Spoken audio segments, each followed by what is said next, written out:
नमस्कार विद्यार्थी मित्रांनो. तर आजपासून आपण नवीन एक सिरीज सुरू करणार आहोत आणि ही सिरीज आहे NMS आणि MTSC ची इयत्ता 8वीतील विद्यार्थी जे तयारी करणार आहेत त्यांच्यासाठी ही सिरीज आणलेली आहे मित्रांनो. आणि आजपासून आपण या सिरीजमध्ये प्रत्येक घटकानुसार या ठिकाणी आज आपण विश्लेषण करणार आहोत.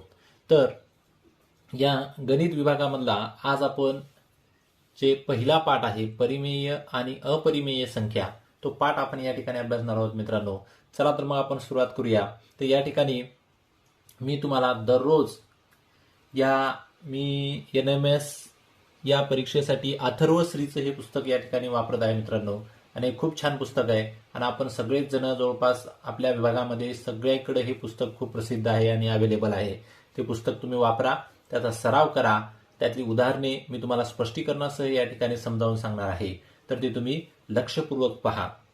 तर मित्रांनो, या गणित विभागातला पहिला पाठ आहे आपला आणि तो म्हणजे पहिल्याच धड्याचं नाव आहे आपल्या परिमेय आणि अपरिमेय संख्या. तर मित्रांनो, सर्वप्रथम बघा, तर परिमेय संख्या म्हणजे काय, तर हे आपल्याला माहिती असणं सर्वात महत्वाचं आहे. तर परिमेय संख्या कशाला म्हणायच्या, तर परिमेय संख्या म्हणजेच त्याच्यामध्ये नैसर्गिक संख्या येतात. आता नैसर्गिक संख्या कुठल्या आहेत, तर ज्या मोज संख्या 1 2 3 4 ज्या शेवटपर्यंत अनंत अशा आपण लिहू शकतो. त्याच्यानंतर त्याच्या खाली येतात पूर्ण संख्या. पूर्ण संख्याची सुरुवात कुठून होते, तर त्या 0 1 2 3 अशा या अनंत आहेत. त्यानंतर पूर्णांक संख्या. पूर्णांक संख्या कुठून सुरुवात होतात, ज्या -3 ह्याच्या बाजूला पण इकडे डाव्या साईडला असतील, -2 -1 0 हे 1 2 3 ज्याला आपण संख्या रेषा आपण तुम्ही शिकलेला असेल, त्या संख्या रेषेवरच्या ज्या चिन्हे आहेत म्हणजे ऋण आणि धन संख्या मिळून या सर्वांना पूर्णांक संख्या असे म्हणतात. या ज्या 3 प्रकारच्या ज्या संख्या आहेत मित्रांनो, म्हणजे नैसर्गिक, पूर्ण, पूर्णांक आणि त्याच्यानंतर ज्या काही आपण अपूर्णांकामधल्या संख्या येतात, अपूर्णांक, तर या अपूर्णांकाच्या संख्यांना सुद्धा परिमेय संख्या म्हणतात. आता या पण परिमेय संख्या आहेत. म्हणजे ह्या ज्या 4 प्रकारच्या ज्या संख्या या ठिकाणी दिलेल्या आहेत, या 4ही प्रकारच्या संख्यांना आपण काय म्हणतो, परिमेय संख्या असं म्हणतो. आणि परिमेय संख्यामध्ये धन, ऋण या सगळ्या संख्या या परिमेय संख्यामध्ये येतात. तशाच पद्धतीने या परिमेय संख्यामध्ये कुठल्याही संख्येचा छेद हा 1 असतो. या ठिकाणी बघा, इथे 1 आपण 2 लिहिलेला आहे, पण एखादी संख्या जर आपल्याला दिली इथं समजा 0, तर या 0 संख्येचा छेद सुद्धा 1 असतो मित्रांनो. हे समजून घेणं आपल्यासाठी सगळ्यात महत्वाचं आहे. तसंच या झाल्या फक्त याच्यामध्ये जी आहे, तर या सगळ्या संख्याचा समावेश होतो. फक्त यामध्ये समावेश होत नाही कुठला, तर एखाद्या संख्येच्या छेदामध्ये जर 0 असेल तर याचा समावेश हे परिमेय संख्यामध्ये होत नाही. हे समजून घेणं महत्वाचं आहे. तर या गोलामधल्या जेवढ्या संख्या आहेत त्या सर्व संख्यांचा समावेश परिमेय संख्यामध्ये होतो, पण ज्यांचा छेद 0 आहे त्या संख्यांचा परिमेय संख्यामध्ये समावेश होत नाही. तर हे परिमेय संख्या आपल्याला समजलं असेल. तर त्यानंतर पाहूया ही अपरिमेय संख्या कशाला म्हणायचं. आता बघा मित्रांनो, हे अपरिमेय संख्या कशाला म्हणायचं आपण हे समजून घेणं सर्वात महत्वाचं आहे. तर आपण बघतो की वर्गसंख्या, आता वर्गमुळात 4 म्हणजे वर्गमुळात 4 हा कितीचा वर्ग आहे, 2चा वर्ग आहे, बरोबर की नाही. तसंच या ठिकाणी परत तसं 9 वर्गमुळात 9 हा कितीचा आहे, 3चा आहे. तर आता हे वर्गमुळात 3 बरोबर किती, आपल्याला 3चं वर्गमूळ सांगता नाही येणार. तसंच वर्गमुळात 2 हे बरोबर किती, तर याचं जे काही उत्तर येईल समजा 1.4114 असं, ते जे आहे मित्रांनो, तर हे जे आहे ते उत्तर त्याचं खंडित होणार नाही. ते सारखं अनावरती परत परत परत परत तेच अंक येणार आहेत.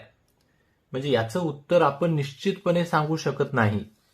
आणि असे जे आहे या वर्गमुळातल्या संख्या, मग वर्गमुळात 2, वर्गमुळात 3, वर्गमुळात 8, वर्गमुळात 10, या ज्या संख्या आहेत या सर्वांना अपरिमेय संख्या म्हणतात. आणि हे जे आहे आपण बघितलं, हे वर्गमूळ ज्यांचं निघतं या संख्या परिमेय संख्यामध्ये येतात. पण यांचं जे आहे ते पूर्णांक संख्या उत्तर येत नाही, किंवा आपल्याला दशांशामध्ये येतं पण दशांश रूप त्यांचं खंडित होत नाही. ते आपण पुढं अभ्यासणारच आहोत. चला, तर आपल्याला समजलं असेल. त्याचबरोबर यामध्ये आणखी एक लक्षात ठेवा मित्रांनो, परिमेय संख्यामध्ये जी पायची किंमत आहे, पाय आपण शिकताना आपण गणितामध्ये शिकला असाल की पाय कशाला म्हणतात. हे चिन्ह, आता हे जर पायचं जे चिन्ह आहे हे पाय, याची आपण किंमत 22/7 लिहितो. पण 22/7 ही परिमेय संख्या, पण हे पाय जे आहे ते अपरिमेय संख्या आहे. हे आपण लक्षात ठेवणं महत्वाचं आहे मित्रांनो. चला तर मग आपण आता आपल्या प्रश्नाला सुरुवात करूया. या ठिकाणी मित्रांनो प्रश्न क्रमांक 1 आहे. गणित दिले आपल्याला की पुढीलपैकी कोणती संख्या परिमेय नाही. हे महत्वाचं आहे आपल्याला. परिमेय नाही म्हणजे ती अपरिमेय असू शकते. मग अशी कोणती आहे? तर आत्ताच मी तुम्हाला सांगितलं मित्रांनो की पाय ही अपरिमेय संख्या आहे. हे आपण लक्षात ठेवायचं आहे. म्हणून आपल्याला परिमेय नाही असं विचारलंय, तर याच्यापैकी ही पण परिमेय आहे, ही पण परिमेय आहे, ही तर काय नाहीच बसत. पण पाय जे आहे ते आत्ताच मी तुम्हाला सांगितलंय की ती काय आहे, अपरिमेय आहे. तर हे झालं आपलं पहिलं उत्तर, म्हणून याचं 1 नंबरचं उत्तर. बघा मित्रांनो, हे 2 नंबरचं गणित आहे आपल्या पुस्तकातलं. तर या ठिकाणी आपल्याला काय गणित दिलंय, 5.1313313331333 ही संख्या खालीलपैकी कोणत्या प्रकारे अचूक दाखवता येते किंवा येईल, असा प्रश्न आपल्याला या ठिकाणी विचारला आहे. तर मित्रांनो बघा, हे जर आपण ह्याचं जर निरीक्षण केला तर या ठिकाणी आपल्याला काय दिसतंय, तर 5 दशांशाच्या नंतर 1 3, त्यानंतर परत 1 3 3, 1 3 3 3, 1 3 3 3 3, आणि परत इथं परत डॅश डॅश डॅश डॅश दिलाय मित्रांनो. म्हणजे आपल्याला समजून घेतलं पाहिजे की यामध्ये जर आपण बघितलात तर ही दशांशाच्या नंतरचे जे अंक येणारे आहेत हे कुठेही आपल्याला खंडित होताना दिसत नाहीत. म्हणजे किंवा तेच अंक परत येत आहेत असं वाटत नाही. आता इथं 13 आलेत, तर त्याच्या पुढे 133 आलेत, त्याच्या पुढं 1333 आलेत, त्याच्या पुढं 13,333 आलेत. म्हणजे ते परत परत परत परत वाढत जात आहेत मित्रांनो. तर याच्यापैकी आपण कुठल्याही पर्यायावर असं हे खंडित प्रकारचं आपण चिन्ह देऊ शकत नाही. म्हणून आपल्याला मित्रांनो या ठिकाणी समजून घेतलं पाहिजे की आपलं पहिलंही उत्तर नाहीये, दुसरंही नाहीये, तिसरंही नाहीये. म्हणून याचं उत्तर जे आहे मित्रांनो ते आहे पर्याय क्रमांक 4. चला तर पुढचं गणित अभ्यासूया.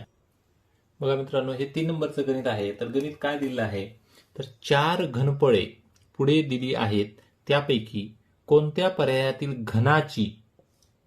घनाची प्रत्येक बाजू ही अपरिमेय संख्या असेल. हे सगळ्यात महत्वाचं आहे मित्रांनो. अपरिमेय म्हणलंय आपल्याला. आता अपरिमेय संख्या असलं पाहिजे. आणि सगळ्यात म्हणलंय मित्रांनो, आपल्याला म्हणलंय घनफळ दिली आहेत, घनफळ.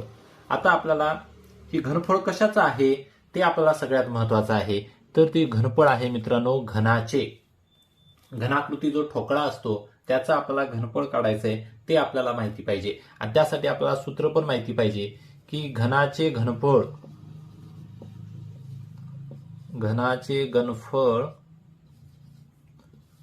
बरोबर बाजूचा घन.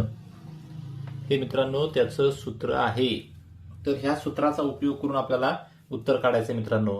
तर आपल्याला काय करायचंय, तर अपरिमेय संख्या काढायची आहे आपल्याला, की त्याच्या 4ही बाजू ज्या आहेत, म्हणजे घनाच्या ज्या काही बाजू असतील त्या बाजू ह्या अपरिमेय संख्या असल्या पाहिजेत. आता पहिलं 1 नंबरचा जर पर्याय बघितला तर घनाचे घनफळ बरोबर 125 आणि बरोबर बाजूचा घन.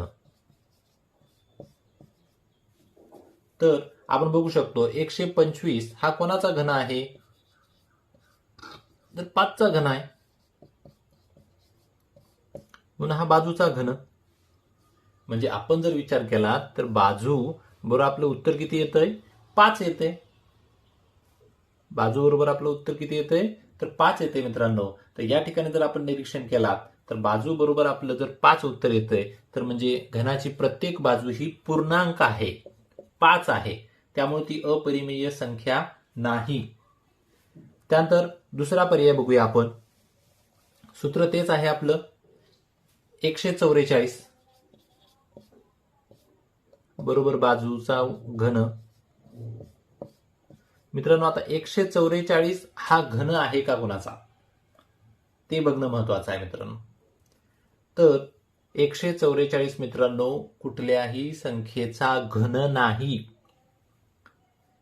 तर ही घनमुळात 144 येतील आणि बरोबर बाजू,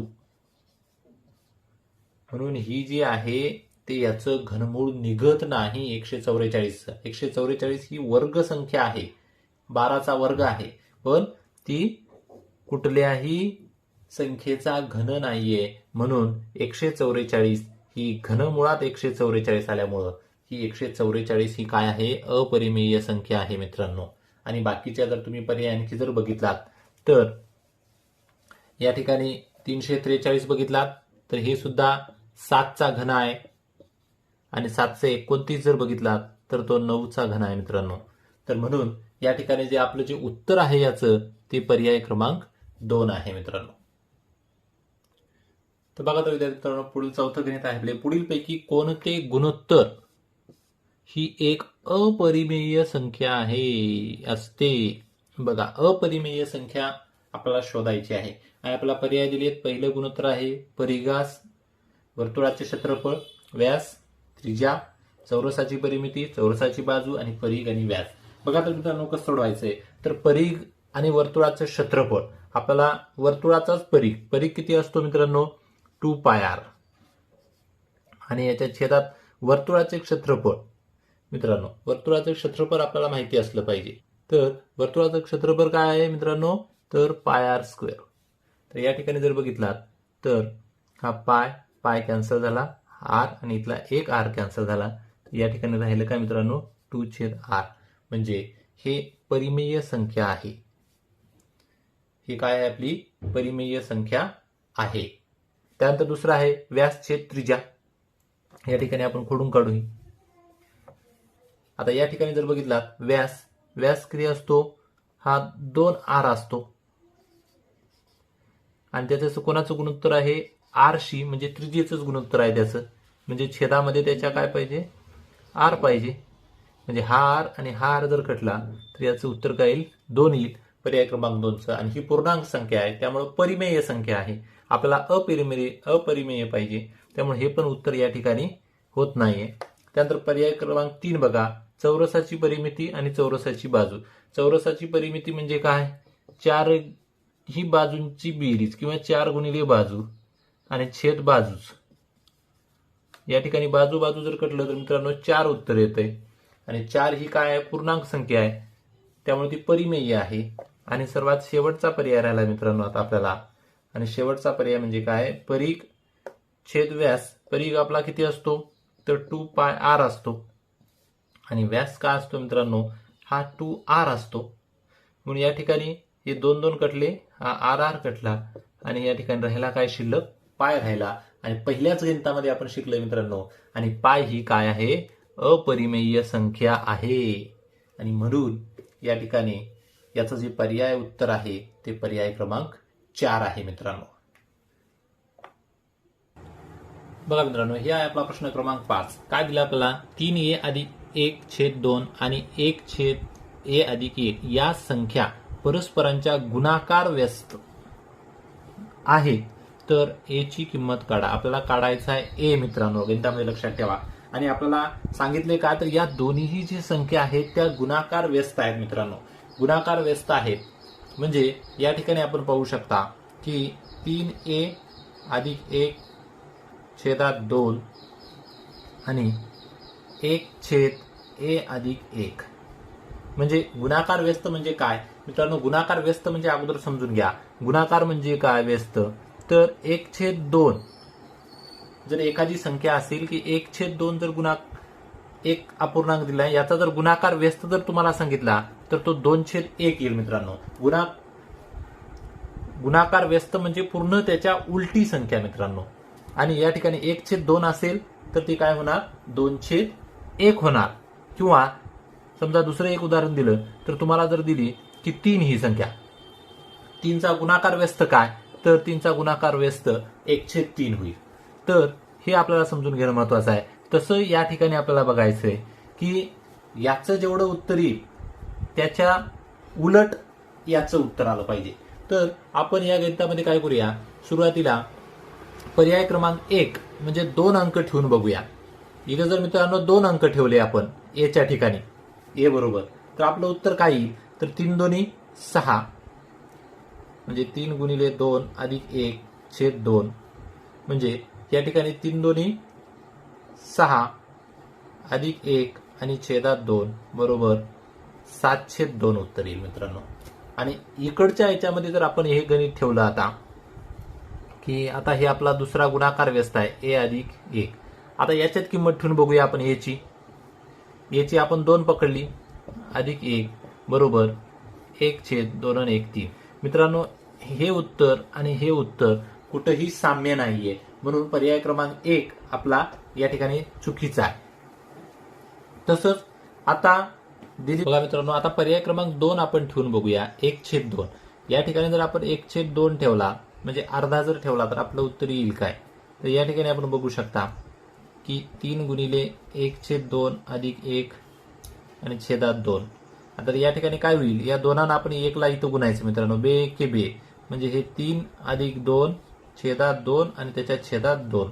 तर याचं उत्तर काय होईल? हा छेद जो आहे तो मित्रांनो हा खाली जाईल परत याच्या गुणाकाराच्या रूपात. म्हणजे वरची बेरीज होईल या दोघांची 3 आणि 2 5 आणि छेदामध्ये 2 दुनी 4 या दोघांचा गुणाकार होईल. आता तसंच इकडे 1/2 ठेवून बघूया आपण. तर 1/2 अधिक 1. आता या ठिकाणी काय होईल? या दोनांना आपण 1 ला गुणायचा आहे, तिरका गुणाकार करून छेद समान करून घ्यायचा आहे मित्रांनो.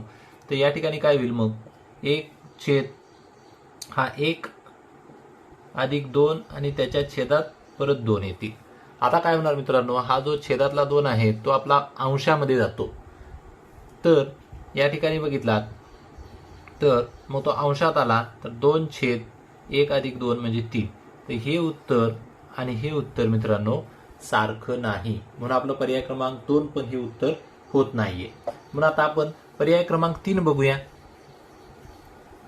पर्याय क्रमांक 3 न आपला गुणाकार व्यस्त आपल्याला मिळतो काय? तर पर्याय क्रमांक 1 आपण ठेवून बघूया. या ठिकाणी 3a अधिक 1/2 आणि 1/a अधिक a.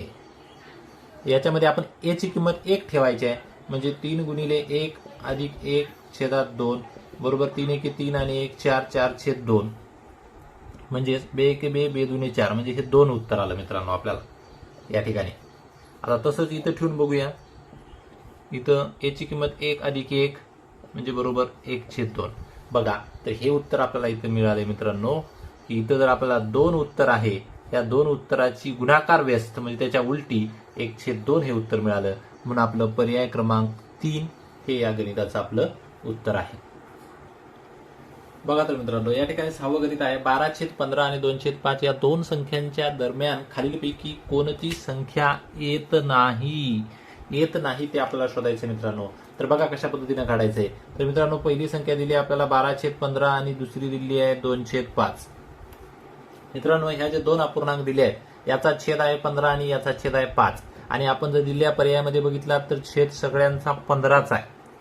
म्हणून आपण काय करायचं आहे? याचा छेद 15 करून घ्यायचा आहे आणि याचा छेद 15 करण्यासाठी आपल्याला काय करायला लागेल?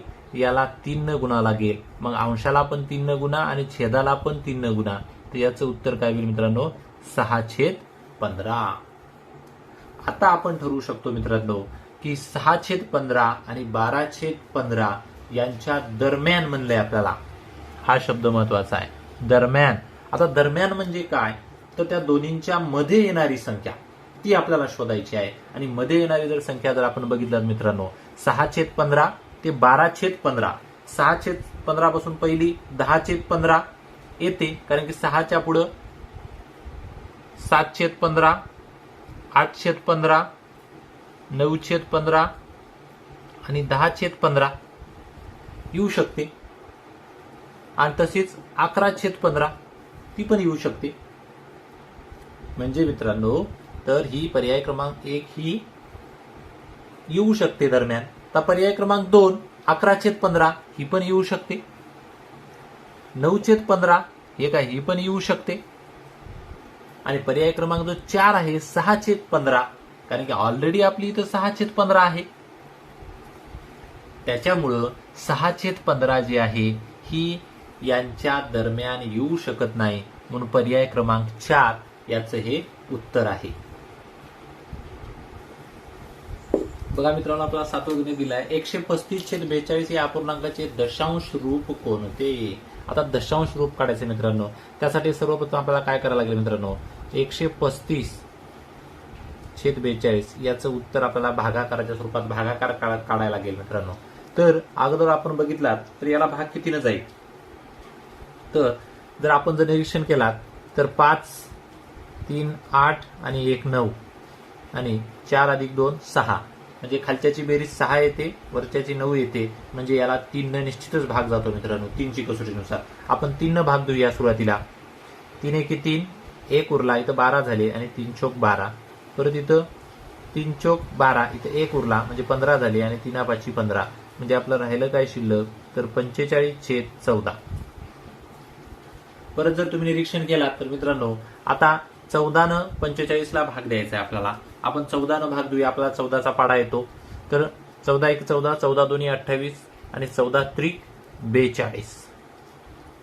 इथं त्रिक 3चा भाग बसला म्हणजे 42 गेले आणि इथं राहिले किती मित्रांनो, शिल्लक 3 शिल्लक राहिले. आता 14 न परत 3ला भाग जात नाही, म्हणून इथं आपण दशांश चिन्ह दिला याच्या पुढे, आणि दशांश दिला की याच्या पुढे एक 0 वाढतो मित्रांनो. आता झाला 30. परत 14च्या पाड्यात 30 येतात काय, नाही येत. मग 14 2 28, परत 2 उरले याच्यातले, ते समजा मी इकडे खाली लिहितो. इथं 2 उरले आणि छेदात 14 राहिले परत. आता परत याच्या पुढे 0 दिला, कारण की आपण हा इथं दशांश दिला आहे, त्यामुळे आता 0 आपण वाढू शकतो. आता परत 14 1 14 आणि परत 14 1 14. आता परत 14 1 14, म्हणजे इथं किती उरले, परत 6 उरले, 6/14 राहिले. परत आपण इथं 0 दिला, 60 झाले. 14 चोक 56, परत 4चा भाग बसला, 14 चोक 56, म्हणजे इथं परत किती उरले, 4 उरले, म्हणजे इथं परत 40 झाले मित्रांनो. परत छेदात 14 राहिले. आता परत 14 1 14, 14 28, 14 त्रिक 42 जास्त होतात, पण 14 14 28, परत 2चा भाग बसला, 14 2 28 आणि 28 गेल्यानंतर इथे किती शिल्लक राहिले मित्रांनो, 12 राहिले, 12/14 राहिले. परत 120 आला. परत 14 न भाग द्यायचा आहे. 14 5 70, 14 संग 84, 14 7 98, 14 8 112. 8चा भाग बसला, 14 8 112. आता 120 मधून 112 गेले, इथं राहिले 8 मित्रांनो. परत छेदात 14 राहिले शिल्लक, म्हणजे परत आणखी आपण याला 0 दिला तर परत भाग देऊ शकतो आपण. 14 5 70, परत 10 शिल्लक राहिले आणि परत 14 राहिले छेदात मित्रांनो. आणि मग असं हे गणित आपलं वाढतच जाणार आहे. आणि हे जे आपलं उत्तर आले ते मित्रांनो 3.21428 हे जे उत्तर आहे ते आपल्याला कुठे दिसून येईल मित्रांनो, पर्याय क्रमांक 4 मध्ये आपल्याला उत्तर दिसतंय. आणि म्हणून याचं उत्तर जे आहे ते पर्याय क्रमांक 4. बघा या ठिकाणी पुढचं 8वं गणित आहे मित्रांनो, खालीलपैकी सर्वात लहान परिमेय संख्या कोणती. लहान परिमेय संख्या आपल्याला विचारली आहे आणि आपल्याला इथं पर्याय दिले आहेत 0/9, -1/9, 1/9 आणि -10/9. मित्रांनो आपल्याला संख्या रेषा माहिती आहे. जर आपण संख्या रेषा जर पाहिली तर संख्या रेषेच्या मध्यभागी 0 असतो आणि उजव्या बाजूला जे आहेत 1 2 3 4 म्हणजे धन संख्या असतात आणि डाव्या बाजूला जे आहेत मित्रांनो त्या काय असतात, ऋण संख्या असतात. आपल्या सर्वांना माहिती असेल की ह्या शून्यापेक्षा जर उजव्या बाजूला गेलात तर संख्या मोठ्या मोठ्या म्हणजे वाढत जातात. म्हणजे डाव्या हातापेक्षा उजवीकडची संख्या रेषेवर काय होते, मोठी मोठी मोठी होत जाते. तसंच आणि ह्या शून्यापेक्षा ह्या डावीकडची ही -1 लहान, -2 लहान, -3 हे -4 जरी दिसत असेल तरी मित्रांनो ही शून्यापेक्षा लहान आहे, -3 पेक्षा सुद्धा लहान आहे. आणि हा आपल्याला नियम लक्षात राहिला पाहिजे, जर एखाद्या संख्येच्या पाठीमागं जर वजाचं जर चिन्ह असेल तर ती संख्या लहान होते. आणि या ठिकाणी जर आपण निरीक्षण केलात तर या ठिकाणी सगळ्यांचा छेद मित्रांनो 9 आहे.